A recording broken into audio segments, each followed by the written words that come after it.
Olá, sejam todos bem-vindos ao nosso primeiro episódio do podcast Tribuna Médica com a doutora Ingrid Vidigal.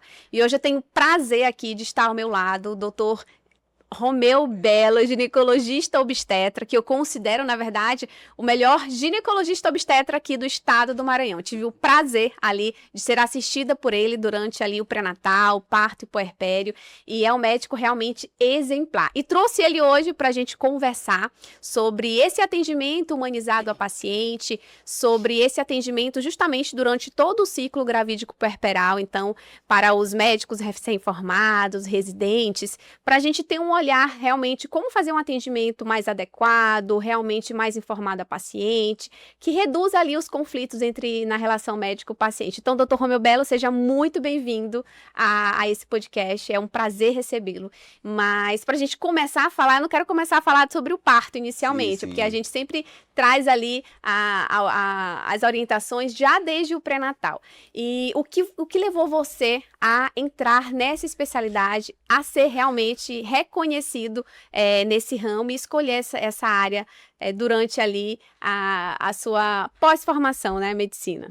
Bom, primeiramente, minha saudação aos que estão assistindo, né, esse podcast, e quero agradecer a doutora Ingrid, que é excelente profissional, assim como ela rasga cedo aqui comigo, com ela também, porque ela é excelente, uma excelente advogada, uma excelente amiga, além de tudo, né? Eu tive o prazer de fazer o parto, né, dos filhos, né? E é uma honra estar aqui nesse primeiro podcast. Bem, o que me levou a escolher, primeiramente, a medicina, eu acho que vem muito da minha infância. Eu vivi muito com a minha avó, e minha avó ela tinha assim, uma diferenciada no interior, ela consultava as pessoas assim de uma maneira empírica, né? Tinha aquelas chás, aqueles lambedores, aquelas ervas que tratavam o povo. O povo não ia no médico, mas ia até ela, né? Era a famosa parteira, Era então? parteira Sim. também, e eu tinha um tio também que tinha uma farmácia no interior, mas era assim, que sabia de tudo também, e também eu sempre vivi naquela área assim, médica, nessas coisas, né? E também o meu avô, que era meio político na época também, que levava muitas pessoas do interior para operar na capital, né? Que vindo de Viana para São Luís, então eu acompanhava toda essa saga, né? Eu fui convivendo com doenças, com curas, com medicamentos desde a infância. E aí então resolvi fazer medicina e devido a essa vocação toda. E o que me levou a fazer obstetrícia, a gente quando entra na faculdade, a gente geralmente não sabe o que quer. A gente tá lá, eu acho que a gente quer ser cirurgião de uma maneira geral, os homens querem ser cirurgião, as meninas querem ser outras coisas, mas assim, naquele tempo, em 91, quando eu entrei na faculdade, eu pensava nisso. E aí a vida foi levando, foi levando, foi levando, e nos projetos de interiorização que a gente ia fazendo, eu via que quem se consultava mais era mulheres e crianças. Então, muito pré-natal, a gente pouco olhava homens nas consultas, mas mulheres e crianças sim. E eu vi ali, eu fiquei naquela área ali, e aquilo foi me envolvendo. E como a ginecologia e a obstetrícia é uma área que você pode ser tanto cirúrgica como clínico, aí unir o útil ao agradável, porque dentro da ginecologia tem uma área muito grande de opções, assim como na obstetrícia, que eu amo a obstetrícia, amo, amo. Embora hoje esteja um pouquinho mais difícil a gente trabalhar com obstetrícia, eu acho que a doutora Ingrid vai abordar esse caso Uhum. na área jurídica, mas a gente está aqui para viver a medicina e a obstetrícia da forma mais ética e digna possível. Sim, claro. E trazer segurança jurídica, né? Não só para paciente, mas também para vocês, para atuarem Sim, ali de forma mais segura, sim, mais confortável. importantíssimo. Porque a gente sabe que hoje, com as informações, as redes sociais, as mídias sociais, né, cresceu ali né, a questão da cobrança da, Sim, da, da muito, paciente, né? Então, muito hoje em difícil. dia, a gente já percebe isso desde o pré-natal. A gente não precisa nem esperar chegar ao parto para Sim, observar isso. sim, Durante as consultas ali de pré-natal das gestantes, você como médico, você consegue perceber quais são os principais anseios, as principais preocupações, expectativas das gestantes que vocês conseguem ali alinhar desde o pré-natal para justamente diminuir as expectativas para trazer mais segurança jurídica ali para vocês médicos, Sim, obstetras? uma coisa muito importante que a gente aprende na faculdade, isso a gente traz com a vida, é a boa relação médico-paciente. Tivemos bons professores na vida que nos ensinaram muito isso, entendeu? Hoje os residentes, os estudantes de medicina estão cada vez mais um pouquinho afastado dessa conversa. Hoje o mundo está muito rápido, o mundo está muito site, muito GPT, muita coisa. E às vezes a gente desconhece isso muito. Mas a relação médico-paciente, falar a verdade, é uma coisa muito boa. E os anseios das pacientes vêm desde antes de engravidar, porque tem pacientes que nos procuram desejando engravidar ainda, entendeu? Então a gente tem que orientar desse medo. A via de parto, cesárea, parto normal, você tem que desmistificar isso muito bem com a paciente. Embora esteja um número muito grande de pessoas, de gestantes, de pacientes querendo o parto normal, mas tem uma gama maior ainda de querendo cesárea. Então o mundo não é só esse conto de fadas assim. Hoje a gente tem que desmistificar muito a questão do parto normal e da cesariana também. A cesariana antigamente era uma exceção, hoje virou a regra, A regra. entendeu? Então, mas às vezes não é todo mundo que pode fazer uma cesárea, né? E nem todo mundo pode fazer um parto normal. Então a gente Sim. tem que saber distinguir isso de uma maneira bem clara para a paciente e orientá-la. Doutor, em relação à escolha da via de parto, né? Parto cesáreo, parto normal, a gente sabe que cresceu muito o pedido de parto humanizado, Uhum. inclusive o pedido ali de diretiva antecipada de vontade, que é justamente o plano de parto, né? A Sim, gestante levar para o médico durante o pré-natal um plano sim, de parto que ele quer ser seguido, né? sim. A gestante e põe ali algumas regras, alguns pedidos do que quer ser realizado, É, a questão da doula, a questão do pronto. ambiente, da bola ali, né? Para fazer a utilização durante É, o trabalho de parto, o que que você, como obstetra, o que que você fala para essa paciente em relação às intercorrências que podem acontecer, né? Justamente sim. deixando isso bem claro em relação ao limite desses desejos. É, isso é muito importante. Hoje, a doula e a enfermeira obstetra faz parte do arsenal da obstetrícia. Hoje a gente não vive mais sem elas, não adianta mais. Sem elas ou sem eles, porque tem obstetra, enfermeiros obstetra e tem médicas obstetras também. Então, é muito difícil hoje a gente não trabalhar com isso, porque a gestante, ela tem que saber que o plano de parto é uma coisa muito boa, uma coisa legal, mas tem seus limites. Por quê? Você tem que fazer com a equipe, você tem que fazer com o médico, sentar com a doula e com a enfermeira obstetra. Você não pode fazer um plano de parto da sua cabeça e achar que aquilo ali é o certo. Lembre-se que a gente não está no ambiente cirúrgico, a gente está no ambiente hospitalar. Então, um dos maiores conflitos que tem no plano de parto já começa da entrada das pessoas. Às vezes a gestante faz o plano de parto, eu quero que entre na sala a enfermeira, a obstetra, a doula, o fotógrafo e mais a minha avó. Porque a minha avó é que me criou e meu avô também. Aí se a gente, olha, não dá para fazer isso, a gente vai cortar, porque não pode, porque tu tá no ambiente cirúrgico, e já começa um conflito. Pronto, vamos tirar isso aí. Ah, tá bom. Eu quero que, outra coisa, que não me pegue acesso venoso. Tudo bem. Acesso venoso é uma coisa que a gente pode não ter. Mas às vezes a paciente já está muito desorientada, a paciente já está com hipoglicemia, a paciente já está, às vezes, o risco dela ter uma atonia uterina, a gente talvez vai falar mais tarde, eu não sei, e ela tem que ter um acesso venoso para infundir uma medicação, infundir alguma coisa mais rápida. Porque isso, quando acontece até você pegar uma veia, vai demorar demais. Demora, sim. Então, a gente tem que esclarecer tudo isso para ela. Aí, às vezes, ela acaba tirando esse ponto, a gente não vai infundir nenhuma medicação até a senhora precisar. Mas um acesso venoso é importante ter, porque a senhora está no ambiente hospitalar, a senhora pode ter um desmaio, pode ter um sangramento, algumas coisas que pode acontecer na hora a gente tem que usar. Aí já vamos já falando. Porque, Ingrid, assim, eu sou plantonista, eu dou plantão em hospital. Às vezes a paciente chega em trabalho de parto, nunca me viu na vida. Ela não fez o plano de parto comigo. Uhum. Então tem algumas coisas que a gente, claro, 80% daquele plano de parto é viável. A gente pode fazer, mas tem coisas que eu já vi absurdas, Surreais. surreais da gente fazer, que é sei lá, colocar uma banheira dentro do centro cirúrgico e o meu Sim. marido ficar comigo.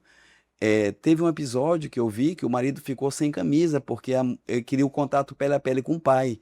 Dentro do centro cirúrgico, o marido tirou a camisa e ficou segurando o neném, um pele a pele. Eu não sabia, porque eu não li o plano de parto todo, Sim. e quando eu vi o cara tava nu dentro da coisa, com aquele negócio, Sim. botando o neném aqui, eu fiquei assim, abismada naquela sala, o cara andando sem camisa Sem dentro, EPI, sem EPI, sem nada, sim, sem entendeu? nada, sim. É muito complicado, isso aconteceu, Sim. Então, assim, são essas coisas que a gente tem que ir vendo o que a gente pode ajustar no plano de parto. Não, a gente não quer conflito, não quer Sim. conflito, a gente tem uma boa relação, mas cria conflito. O plano de parto hoje, infelizmente, a gente vê que ainda tem conflito, muitas dessas coisas, porque a maioria das pacientes vão para o plantão, não conhece o médico, não sabe como o serviço está. Às vezes no plantão tem um obstetra trabalhando, ele está aqui, mas tem outra que chegou em trabalho de parto primeiro do que ela, ou às vezes ele tem que fazer uma cesárea de emergência. É uma coisa que vira um caos às vezes. Então não dá pra gente, às vezes, seguir mesmo. Olha, você tem que fazer um toque às 6h30. O outro toque você vai fazer às 8h30. Porque às vezes tem alguns planos de parto que se coloca até o horário de tocar, entendeu? Então se você for fazer, as minhas pacientes, pronto, a gente ajusta tudo normal. E ela vai saber o que ela está fazendo e por que ela está fazendo. E não, às vezes, pegar um plano de parto da internet, um Sim. plano de parto do site, um plano de parto que ela viu da Virgínia, O que a gente vê entendeu? é muito isso, né? Plano É, de parto que as pessoas baixam ali da internet de forma é, genérica e não colocam ali a forma específica em relação em caso de urgência e emergência, em sim, casos de intercorrências, porque a gente sabe que tem essa exceção. tem E exceção. justamente esse é o maior problema, né? E daí que vem os processos. Justamente. Daí que vem os processos, daí que vem, porque o médico fez tudo para fazer, mas olha, ele não me tocou, ele era para ter tocado 6h30, ele me tocou 7h40. Ele passou 1h10 sem vir aqui, sem mas ele estava trabalhando, não existe só a paciente no hospital. Uhum. Quando é plantonista. Agora, quando é o médico assistente que vai, tudo bem, ele está lá e ele fica. Mas aí é isso que acontece. A maioria dos processos médicos ocorrem com plantonistas. Às vezes não tanto pelo médico assistente, porque ela já tem uma relação médico-paciente muito boa com ele, mas o médico do plantão, ela não conheceu, ela está lá e está vendo isso. Sim. Por E isso, doutor Romeu, que eu até costumo falar, né, para os obstetras, né? Por isso, doutor Romeu, que eu até costumo falar para os obstetras em relação a isso, a questão do registro. Sim, Porque tá acontecendo aquela loucura toda ali, né? Ali durante o trabalho de parto, ali no plantão. Então, por mais a paciente ela não saiba o que está acontecendo, porque ela não entende dessa questão técnica e clínica, exatamente. por isso que é tão importante vocês fazerem esse registro no prontuário, Sim, dessas intercorrências, desse tempo, para justamente, né, colocar ali como provas judiciais, se vocês precisarem se defender sim, futuramente, sim, que realmente teve uma intercorrência, que teve uma complicação, que naquele momento vocês precisaram fazer ali algum procedimento que não estava ali previsto ou pensado pela paciente, que não deu tempo ali de alinhar as expectativas.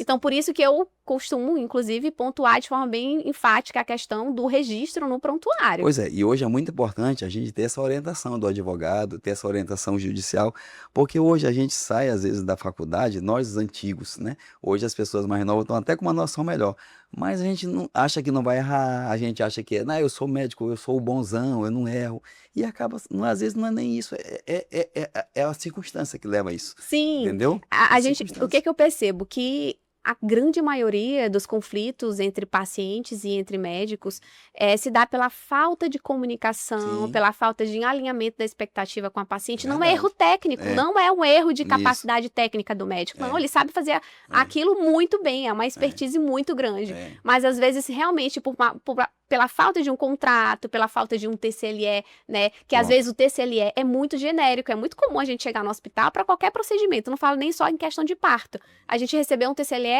assinar o TCLE tá ali de forma genérica, mas quais são as possíveis complicações, quais são os efeitos adversos, isso, se tiver ali a utilização de uma medicação, elencar, né, de forma bem específica e trazer isso para paciente, porque se ocorrer futuramente, no pós-parto, durante o trabalho de parto, vai estar registrado que teve essa orientação de forma bem Sim, clara e objetiva para paciente. sim, Então, a maioria dos problemas não são técnicos, né? A maioria dos problemas acontece justamente nessa falta de informação, sim, falta de documentação, falta de registro, de alinhamento de expectativa com a certo. paciente. O diálogo é tudo, né?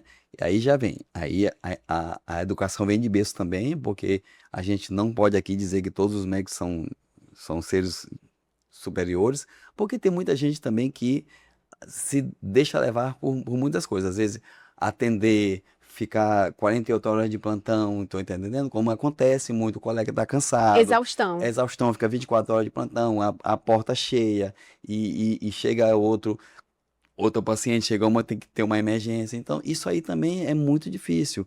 Então, a gente tem que saber. A hora de parar também, a hora ó, Um chega, descanso, um o descanso, descanso, o sim. descanso. Então, isso aí altera muito, né? Então, é muito difícil. Então, a gente tem que alinhar esses termos. Eu acho que esse TSLE, que é o termo de Consentimento livre consentimento livre esclarecido. esclarecido, ele é muito importante a gente atuar em todos. Eu não fazia isso há muito tempo atrás. Comecei de uns 2 anos para cá, De forma mais de forma mais, específica, mais porque a gente está detalhada. vendo isso do dia a dia, colegas sendo processados. Sim. E a senhora sabe que hoje a especialidade médica mais processada E a hoje é a obstetrícia. obstetrícia. Antigamente era a plástica, mas hoje até plástica tá neném, como diz o lugar. A gente Sim. estamos lascados, o Sim. negócio é esse. Então a obstetra tá difícil, né? E além disso, a gente vê aí que pelos valores irrisórios que o plano pagam, muitas das vezes o cara acaba fazendo contratos de forma errada, cobrando preços assim, sem ter um alinhamento, sem ter uma ajuda judicial. Eu acho assim, hoje A cobrança é muito grande, tem o é, desgaste físico, tem o isso, desgaste emocional, tem toda aquela pressão de você estar num ambiente ali pois hospitalar, pedidos, exigências dos pacientes, não só dos pacientes, mas dos acompanhantes, do marido, da exatamente, mãe, da esposa. Então, é um estresse muito grande, é um burnout praticamente, né, que os verdade, profissionais acabam verdade, passando ali naquele momento. verdade. E em relação justamente a essa assistência também à gestante, você falou pela questão das documentações, né? Sim, Hoje tem muitos obstetras que trabalham com disponibilidade obstétrica. É sim, uma realidade que é cada um, vez tem tomado mais espaço hoje na atualidade. sim, Em verdade. relação à disponibilidade obstétrica, a gente sabe que o CFM já autorizou essa prática totalmente regular, tá? Pelo CFM, vocês Sim, podem fazer isso à vontade. Mas o que eu vejo alguns conflitos são justamente pela falta de documentação, né? é, Às vezes o médico não tem ali um contrato, né? é, Justamente discriminando como seria essa disponibilidade obstétrica, quais são os horários disponíveis, qual é a questão também de um médico substituto, se você estiver ali ausente sim, naquele momento por exatamente. alguma emergência, não Emergência, por escolha, né? Então, exatamente, às vezes, por isso que eu falo, né? A questão de ter documentos específicos para esse atendimento e de alinhar as expectativas com a paciente. Em relação à exatamente. disponibilidade obstétrica, É. o que você olha, o que você consegue observar como parte mais frágil desse atendimento nessa relação com a paciente? É isso, é a informação. Não trabalha com informação. Pelo menos eu acho que a primeira vez que a paciente vem no seu consultório, começando a consulta pré-natal, você atenda, mas você tem que ter um tempinho para explicar sobre a disponibilidade, logo no primeiro contrato. E botar no prontuário que avisei da paciente sobre o contrato. Se você avisa a paciente está lá avisada, ela sabe de tudo. Mostrar o contrato, ou então assinar depois, mas a gente tem que falar desse contrato. É muito importante o contrato, tem que ter um contrato. Eu concordo com isso. Antigamente a gente não tinha esse contrato. Então hoje, com essa judicialização da medicina, essa judicialização da obstetrícia, hoje tudo a gente tem que ter contrato. Eu acho que contrato até para consulta. A gente tem que Sim. ter todos esses termos alinhados, que a gente consulta feito doido, sem fazer nada, às vezes a gente não escreve as coisas. E às vezes E, a paciente, se tiver um problema depois, vai é, dizer que não teve nem orientação de retorno. Também pois é, tem isso, né? pois é. O prontuário salva o médico. Eu já vi uma vez um advogado dizendo, você é absolvido só no É. prontuário. Acabou. O que não está escrito não O processo aconteceu. Por acaba isso que ali. tem que estar ali, O processo justamente. acaba ali no prontuário. Um prontuário bem feito, bem redigido e acabou. Porque ali está tudo certinho, está tudo o porquê que aconteceu, o porquê que não aconteceu. Aquilo é muito importante. Então, hoje A obstetrícia está muito, muito nessa vibe aí. E o que mais a gente fica transtornado é isso, porque a gente não sabe nem o que falar às vezes. Até palavras podem ofender. Sim, Porque tem um termo muito em voga que eu acho errado, que mais aqui se viveu, né? Agora se diz tudo que é essa violência obstétrica.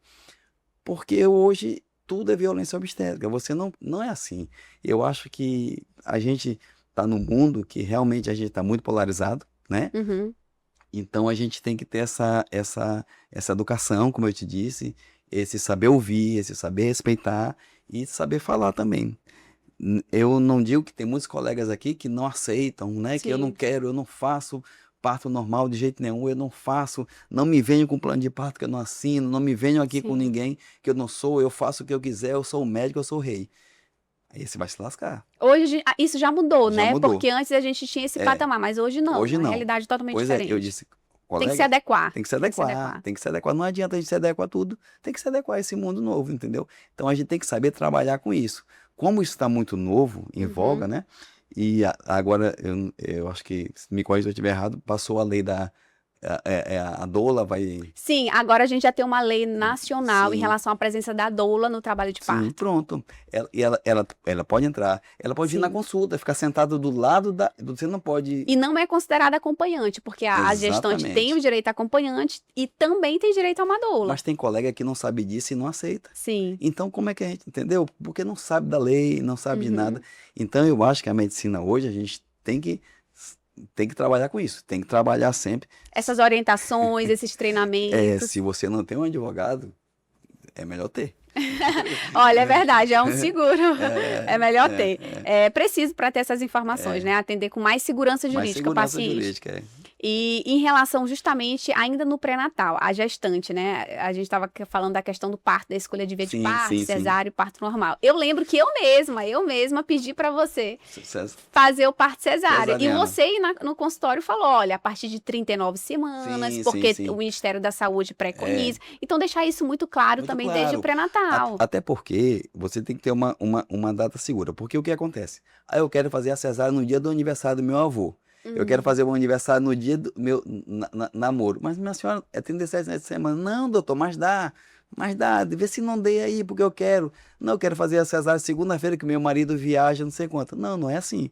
Você não pode ceder esses caprichos. Você tem que fazer a cesárea no momento certo.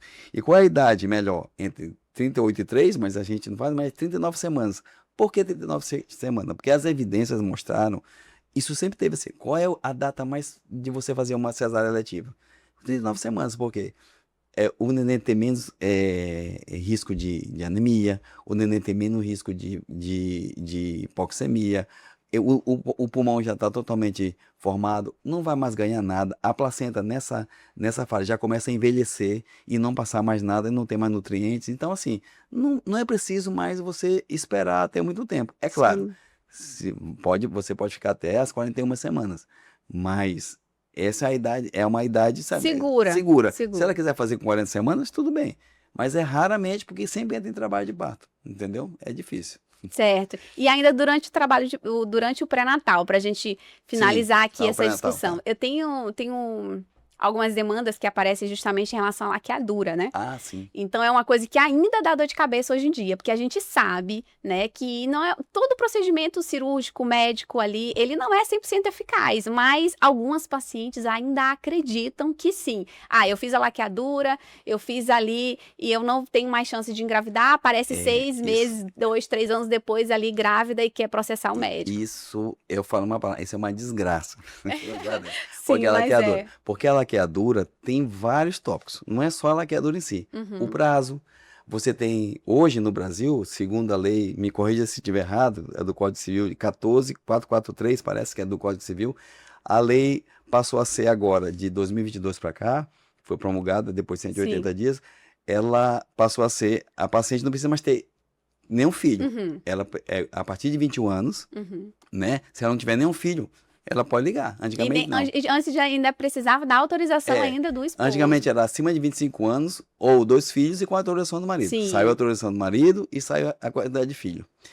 Ela pode também, antes dos 21 anos, ela pode ligar também. Mas só que ela tem que ter 2 filhos. Se ela tem 18 anos e tem 2 filhos, ela pode ligar. Ela não pode ligar antes dos 21 anos sem filho, mas com 21 anos para frente ela pode ligar sem nada. E já me apareceu no consultório pessoas querendo ligar sem nenhum filho. Eu tento desmistificar um pouquinho. A gente tenta ao máximo. Olha, a questão do arrependimento, eu vivo muito isso. Eu já fiz várias laqueaduras que as pessoas se arrependem. Então, Quero fazer até um adeno aqui, uma pausa. Romeu, muito obrigada por ter me instruído, porque eu mesma pedi, não sei se você lembra, no primeiro parto, eu falei, Romeu, não quero mais ter filho, eu sofri muito na gravidez. Aí tu falaste assim, tem certeza?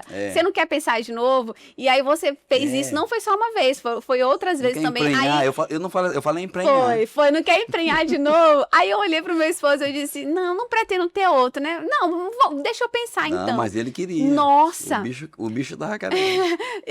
Foi a melhor coisa que eu fiz. Então, assim, é interessante também, por isso que é importante, né? A orientação do médico responsável, né? Porque se fosse outro, você quer laqueadura? Eu vou fazer aquela laqueadura. Não, instruir, mostrar realmente a questão do arrependimento. Porque já pensou, se eu tivesse... Hoje, graças a Deus, eu tenho 2 filhos lindos e maravilhosos, Lindão né? mesmo, Que o olha, Romeu trouxe aqui. Lindos, os ideias são lindos. Segue o Instagram que vocês vão ver. Deixa eu dizer, e aí a questão da laqueadura, eu acredito assim, é uma questão muito cheia de dedos. Por quê? Tem esse prazo de 60 dias que você não pode se arrepender, ela pode ligar durante a cesariana, se tiver os 60 dias de prazo do termo de consentimento do TCLE.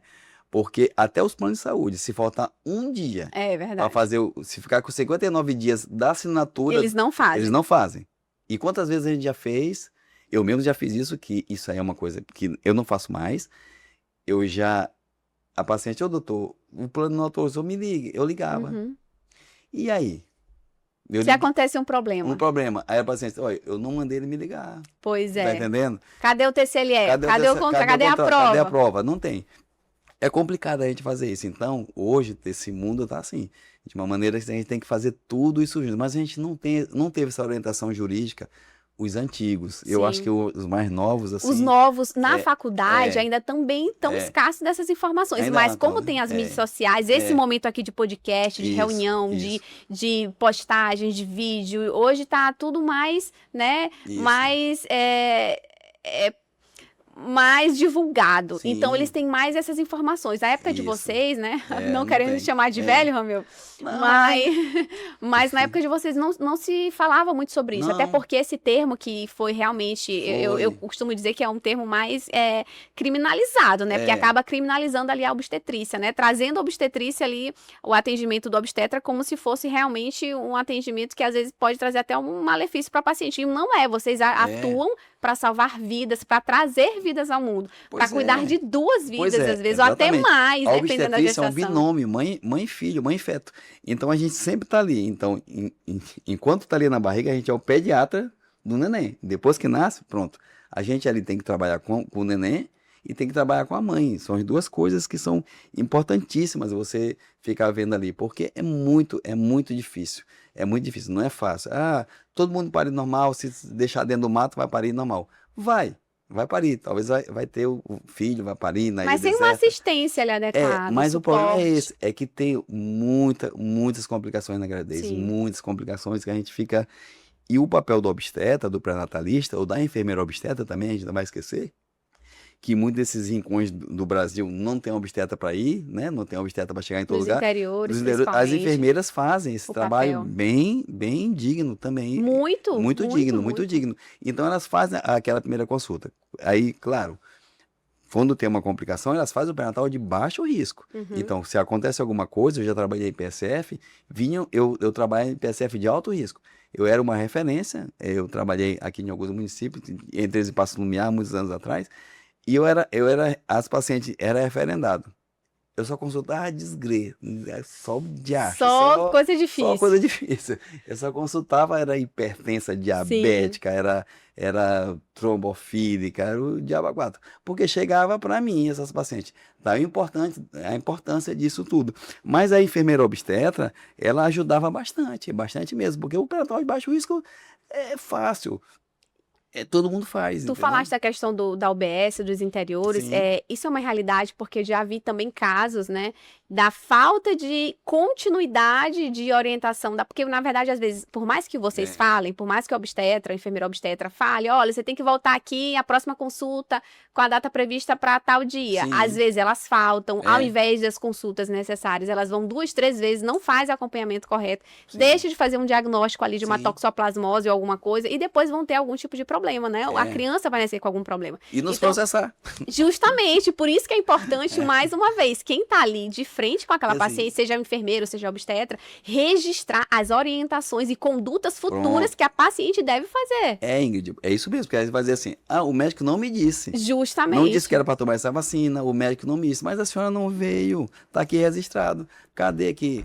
Não tem. Por isso que tem que ter lá, conduta, reavaliar a paciente, consulta de retorno, vou retornar daqui a 2 a 3 meses. Por isso que é tão importante vocês registrarem um prontuário, porque realmente tudo que não está escrito não aconteceu. Então, por isso a importância do registro e prontuário para a defesa de vocês. Porque, infelizmente, hoje na obstetrícia a gente vê que vocês precisam atuar de forma mais defensiva. Sim, infelizmente. Porque infelizmente. tem que produzir provas para atuação de que vocês realmente estão ali atuando de forma técnica, segura, de forma legal. Porque não adianta só falar. Antes vocês até confiavam, né, mais nisso, mas hoje não dá. Do jeito que tá essa criminalização absurda, muito difícil, né? muito É difícil porque vocês ficam até ali receosos de atuar, mesmo sabendo que vocês aprenderam a forma técnica na faculdade, mas o que hoje é ou não considerado violência obstétrica, a gente sabe, na verdade, também que tem muitos estados que têm leis estaduais que abordam sobre esses temas de forma mais específica, trazendo ali o uso da ocitocina, manobra de Christelet,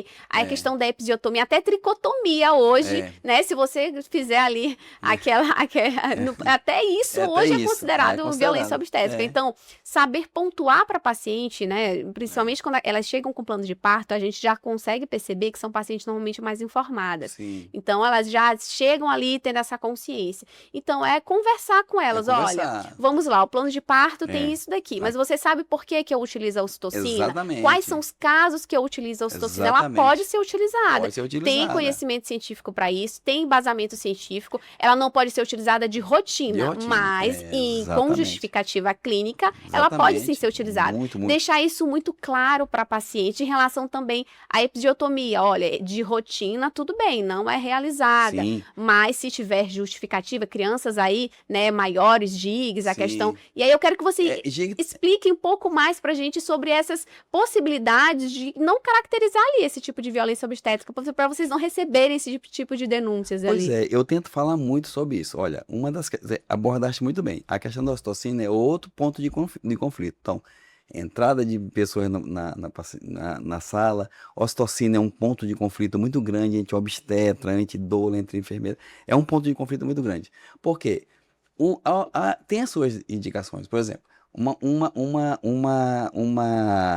bradicistolia uterina, que quando o útero está, a gente diz no popular, está cansado.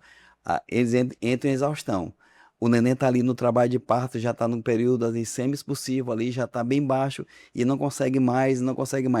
Você tem que fazer uma ocitocina para poder melhorar as coisas. Até porque a paciente começa a sangrar, o útero fica atônito. Então, essa é uma indicação da ocitocina. Isso não é violência obstétrica. Isso é salvar a vida da mãe e do neném. Porque o neném começa a ter alterações, começa a ter hipóxia, começa a ter muita coisa. Aí entra em sofrimento fetal. Então você fez aquilo para tirar. Já que você não quer que faça a cesariana, porque às vezes é uma indicação, vamos tentar aqui mais uns 30 minutos fazer essa ocitocina aqui para ver se expulsa, que já está bem aqui no canal, a gente vai ter que fazer. Então isso é uma indicação da ocitocina. A indicação da ocitocina para uso atonia uterina é uma das grandes indicações da ocitocina. Complicação pós-parto ali Complicação também. Pós-parto, ali é tudo isso. A episiotomia, como tu disseste bem, a episiotomia ali, às vezes tem uma paciente que vai, a gente não conhece, a paciente tem uma hemorroida do tamanho da tua cara. Assim, uma hemorroida muito grande. Sim. Como é que eu vou deixar esse menino nascer e lacerar tudo? Sim. Já que ela quer, já podia ser até uma indicação de cesariana, mas ela quer fazer o parto normal. Vamos fazer o parto normal. Mas deixa aqui, olha, minha senhora, aqui é possível que possa ser feito um epísio, para não lacerar o reto, para não lacerar, porque é uma coisa pior. A senhora ficar com uma colostomia, depois de um parto que eu já vi, Eu já vi na Porque minha tem ali a vida, fístula, na minha vida aí desses 26 anos, eu já vi uns 3 casos de colostomia pós-parto. Uhum. A paciente saiu da sala, não teve jeito, e chamamos o proctologista e foi para colostomia. Porque lacerou o reto, porque não fez o epísio. Aham. Entendeu? Então, assim, são coisas que acontecem, a gente tem que ver cada coisa. Então, o plano de parto não posso fazer epísio, mas pera lá, vamos ver isso aqui. Nessas condições a gente pode usar. Ocitocina. Se o útero estiver atônico, se o neném estiver em sofrimento, embora apressar o trabalho de parto. Às vezes a paciente, outro conflito, me lembrei agora, do plano de parto, é a analgesia. Sim. A analgesia, muitos hospitais privados não têm anestesista de plantão. E alguns hospitais, o anestesista não tem contrato com um plano de ficar lá esperando a paciente. A partir do momento que ele faz uma peridural, que é uma anestesia que ele bota um catéter e fica induzindo, ele que tem que ficar induzindo e ministrando a medicação, né, o anestésico, para que ela entre possa diminuir aquela dor. Mas aí algumas pedem a analgesia logo no início do trabalho de parto. Não se pode fazer isso. A gente vai fazer uma analgesia com 8 centímetros, com alguma coisa desse tipo, já para perto já. Por quê? A analgesia, ela aumenta o tempo do trabalho de parto, retarda o tempo de trabalho de parto. O neném tem sofrimento, às vezes pode ser, se fizer muito mais cedo. O neném, ele também ali, o que acontece? Ele pode entrar numa bradicardia, entendeu? E tudo a gente tem que ficar observando se a analgesia for feita muito cedo. Mas às vezes não, às vezes a gente tem que dizer para orientar para ela que não está na hora ainda da analgesia.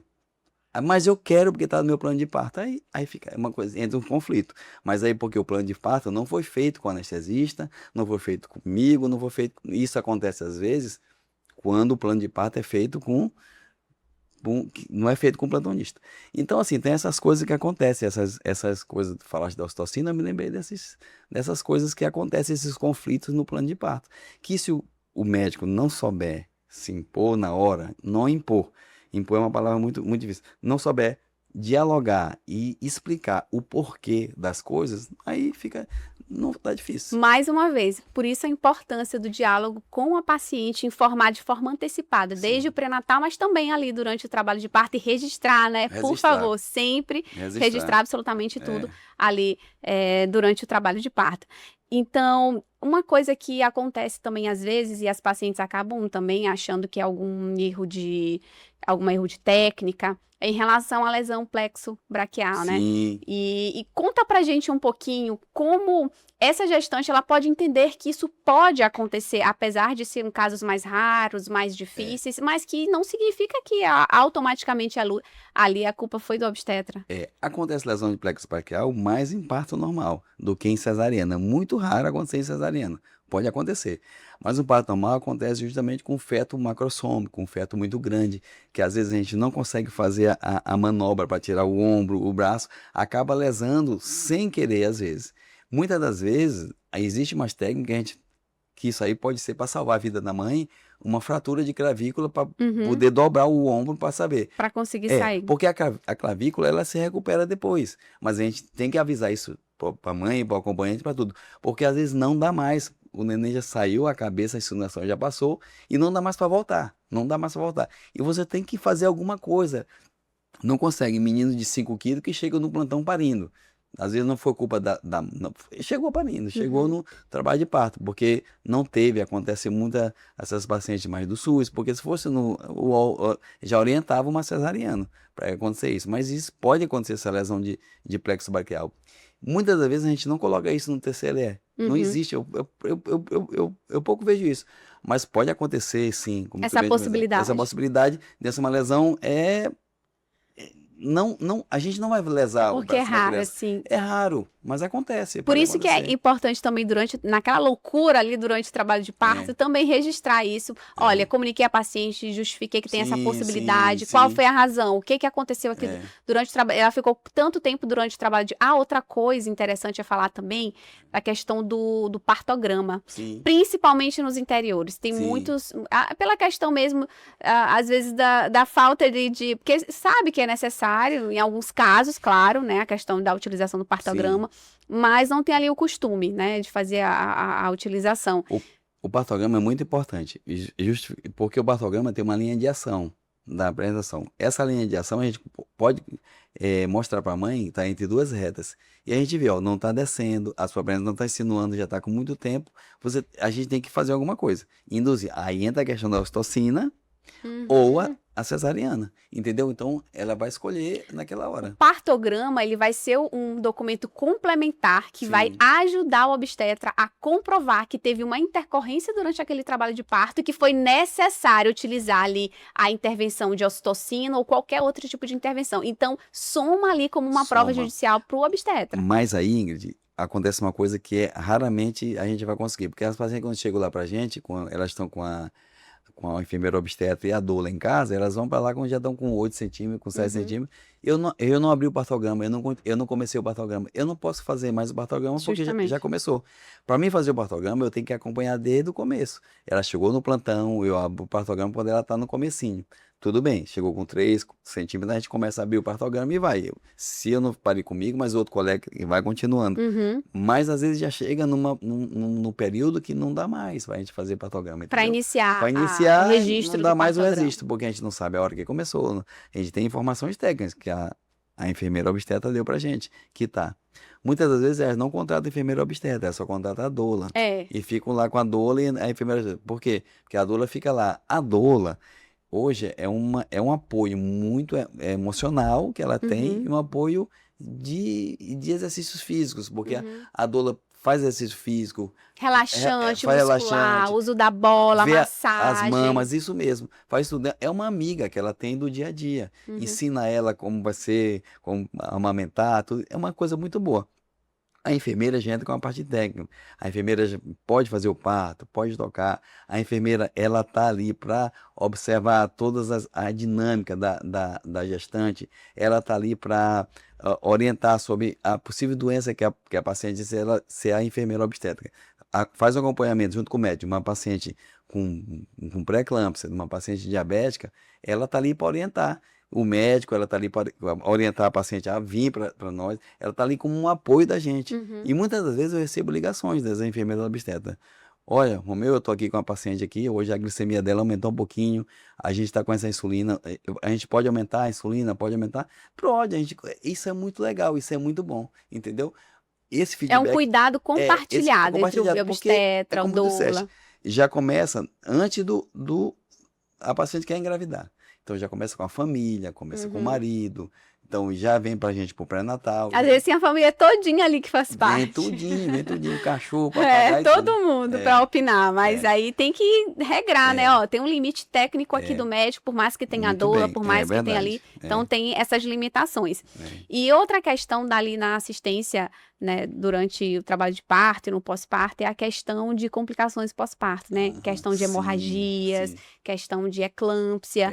Então, tem também ali o atendimento do obstetra não termina no parto, é no pós-parto, né? A questão do acompanhamento. Muito bom, muito bom. Bem sacada essa tua. Porque as pessoas pensam que é só ali acabou, o parto acabou. Não, a gente tem até 42 dias do nascimento é considerado puerpério. Entendeu? Então, 42 dias você está ali pronto para observar aqueles fatores, aqueles sinais de alerta, entendeu? Que a gente sempre fica. Então, a paciente vai para casa, mas a gente olha, sangramento excessivo, você fica de olho, você vê aqueles coágulos muito fortes, se você começa a desmaiar, me liga, vem para mim, mas a gente tá ali, vou te dar alta, mas fica de olho nisso. Por isso que é importante no sumário de alta também deixar todas essas condutas que elas devem realizar, para justamente porque depois se elas sumirem ali, 15, 20 dias não voltarem mais, olha, eu avisei você que poderia, né, acontecer, ter esses riscos aqui justamente. Mais uma vez a questão do registro, tem que deixar isso bem claro. A dor excessiva, isso é uma coisa que não é comum, a dor normal tá operada, né? Fez um parto, é o písio, né? Às vezes tá com uma dorzinha ali, tudo bem. Então a gente tem que olhar sinais de tromboembolismo. Às vezes ela tá inchada uma perna mais do que a outra, entendeu? Quando ela diz, doutor, eu tô inchada, as duas ou só uma? As duas, graças a Deus. Graças a Deus. Não é só uma que tá inchada, a outra tá boazinha. Vixe, lascou. Já se preocupa já se preocupa, venha pra gente. cansada, doutor, eu tô cansando, eu não consigo. Aí a gente tem que ver, pode ser um trombo, pode ser uma anemia, a gente tem que ver o que está acontecendo, entendeu? Isso tudo a gente tem que observar no puerpério. Outra coisa, as mamas também, ninguém se preocupa. As mamas também faz parte do puerpério. Às vezes a paciente tem uma fissura, pode levar uma mastite e vai ficar ruim de amamentar e tudo isso o obstetra está lá para ver, entendeu? Outra coisa importante é a questão emocional da paciente. Aí nós vamos ver os baby blues, que é aquela paciente que é Sim. triste. Depressão pós-parto, Acontece, saber identificar. o baby blue é no segundo dia, a paciente não dorme, tá cansada, aí ela fica se sentindo culpada, ela não tá com depressão, mas ela, poxa, eu podia dar mais pro meu filho, mas eu tô cansada, eu não quero que ela amamente, eu queria dormir um pouquinho. É pela exaustão Mas mesmo. exaustão, mas eu tenho que amamentar ele, mas eu tô tão cansada. Aí, poxa, será que eu tô fazendo mal para ele? Mas será que se eu dormir assim, uma horinha, vai ser mal para ele? Então fica naquele dilema. Isso é o baby blue, a paciente fica assim. Depois tem a depressão pós-parto. A paciente, ela é lúcida, orientada, mas ela se culpa. Será que eu devia ter mesmo esse filho? Agora, será que não era para ter mais tarde? E agora é minha carreira, como é que vai ser? Então fica botando tudo aquilo como filho é um obstáculo. E agora como vai ser? Eu vou ter que amamentar. Minha mama era tão bonita. É uma cobrança excessiva da própria Agora mulher. vai ficar ruim, eu não sei como é que vai. Essas minhas estrias, aí fica aquela depressão, eu não quero mais, eu sinto dor quando eu tô amamentando, Sim. eu não quero mais. Aí começa a chorar um choro que não sabe de onde. Aquilo é uma depressão pós-parto, ela tá deprimida. Aí vem o pior tipo, que é a psicose puerperal. Essa é ruim, porque a paciente fica desorientada, ela fica desorientada, tem alucinações, delírio persecutório e pode cometer até o infanticídio. Uhum. Eu já vi uma vez na minha vida, no interior onde eu trabalhava, a mãe matou um menino sufocado, em psicose puerperal. Não sabia, mas ninguém sabia. As pacientes achavam que era espírito, que ela estava com espírito, Sim. mas não fez nada, não tomava nada, não fazia nada. Então, são Tem um essas coisas. acompanhamento, Um acompanhamento, justamente. porque a gente se Psicológico, preocupa com o médico. sangramento, a gente se preocupa com a dor, mas não se preocupa com Com a saúde o mental. espiritual. A gente não se preocupa com isso. Então, e até isso é importante. A gente tem que estar atento com isso.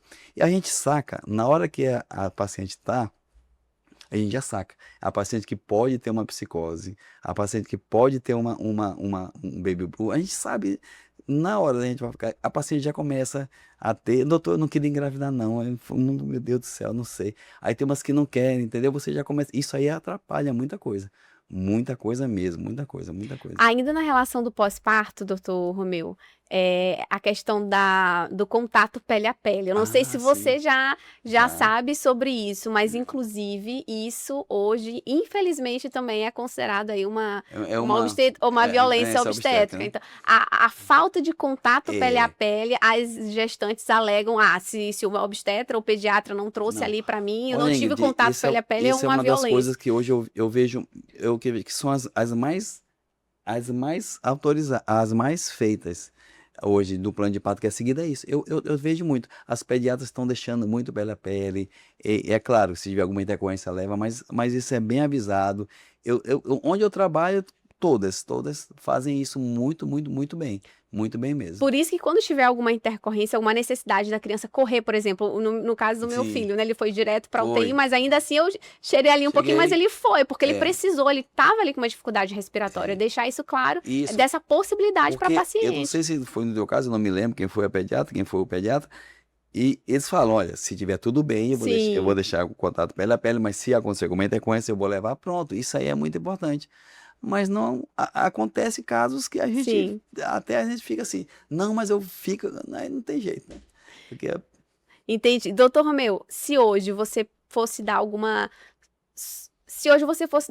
dica para gestante, para um médico recém-formado, né? Sim. E para um obstetra também, né? Ali um residente em obstetrícia, o que você diria que ele precisaria realmente ter demais ali na relação médico-paciente para trazer mais segurança para ele e também para a paciente? Pronto, começando pela gestante, eu diria para ela ter confiança no seu médico, entendeu?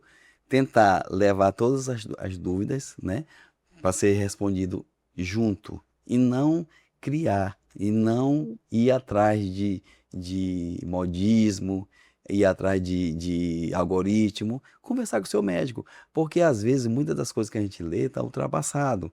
Então, nós recebemos informações todos os dias, assim como vocês, mas a gente recebe revista médica da Federação Brasileira de Ginecologia Febrasco, da FIGO, Federação Internacional, com chega pra gente todo dia informações de meta-análise, de estudo que estão sendo feitos, assim, a gente tenta mostrar para eles, eu mostro, a gente tenta mostrar. Então isso é muito importante. Como tem algumas questões, né? Tirar essas crendices, a gente gosta de tirar essas crendices da cabeça deles, né? Dizer chave no, assim, essas coisas do interior, né? Até alguma alteração de algumas medicações, como paracetamol, que já causa Causa autismo, autismo, como sim. o ondansetona, que é um remédio antiemético que causa lábio leporino. Então, Sim. essas coisas são pequenos Tirar essas trabalhos, crenças. essas crenças de trabalho que não existe isso aí, aí Sim. não tem nada disso. Então, isso eu diria para a gestante, ter confiança. Por médico que está recém-formando agora, que tem que ter muito cuidado, escrever no prontuário tudo, porque hoje a judicialização está batendo na nossa porta, né? Então a gente tem que estar bem informado e informar a gestante, como eu te disse, né? E o obstetra que já está aí, assim, tentar mudar a cabeça, tentar ver que o mundo mudou e que a gente agora precisa se adequar às novas regras e para todos, né?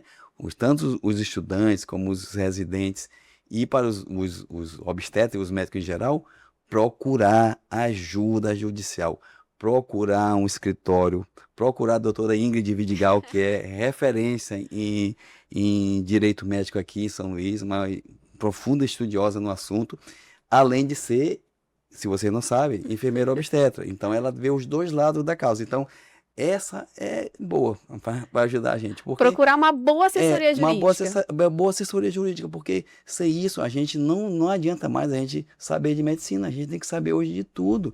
E o direito está aí para nos ajudar. E graças a Deus, o direito médico hoje tem crescido, né?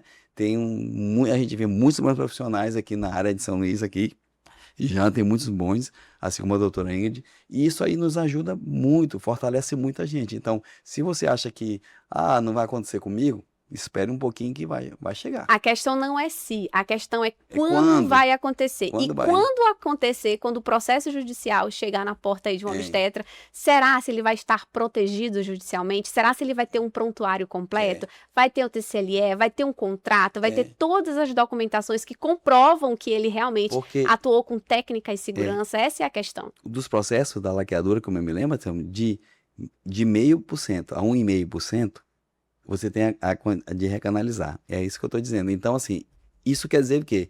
De cada 35 a 150 em 1.000. É muito raro. Mas não, é raro, eu acho que até muito, porque... Tu achas muito? Não, porque assim, às vezes você faz às vezes, dependendo de como Sim. o colega fez a técnica, né? Às vezes ele fez a sobjectomia, tirou a trompa toda. Mais difícil. Mas aconteceu, já vi casos. Sim. Mas às vezes só liga e tudo. E hoje tem muita ligação vídeo, né?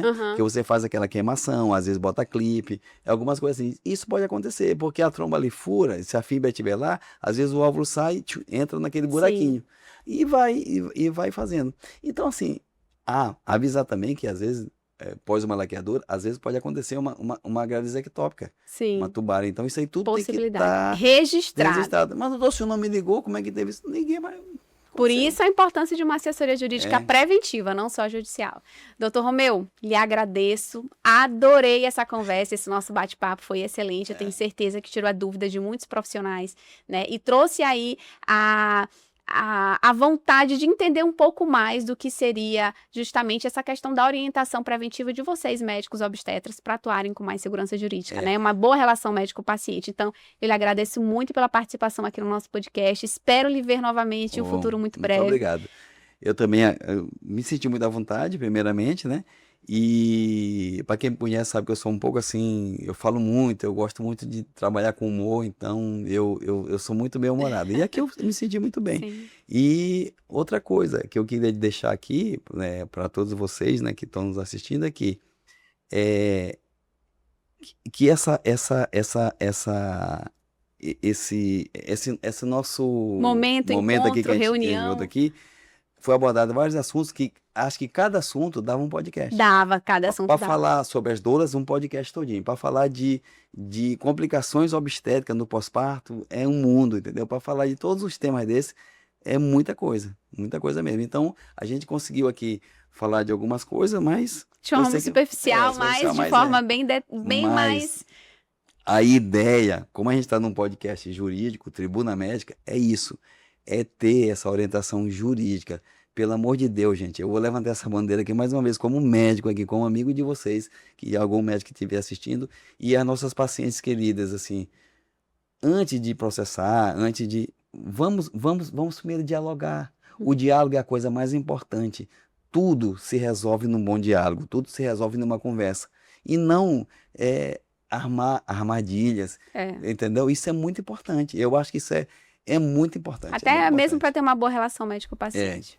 Estive aqui com o Dr. Romeu Belo, que está há mais de 25 anos de atuação aí na ginecologia e obstetrícia, e a gente teve esse bate-papo bem proveitoso durante ali quase 1 hora de conversa, falando sobre a assistência humanizada durante o pré-natal, parto e puerpério. Então foi um privilégio tê-lo aqui no nosso podcast. E se você quer entender um pouco mais como funciona esse tipo de atendimento mais humanizado, mais cuidadoso, mas também mais seguro juridicamente, segue o nosso Instagram, Ingrid Direito Médico, e também acompanhe aqui o nosso podcast, porque estamos trazendo aí vários episódios com especialistas renomados da área para trazer mais orientações preventivas para que vocês evitem processos judiciais.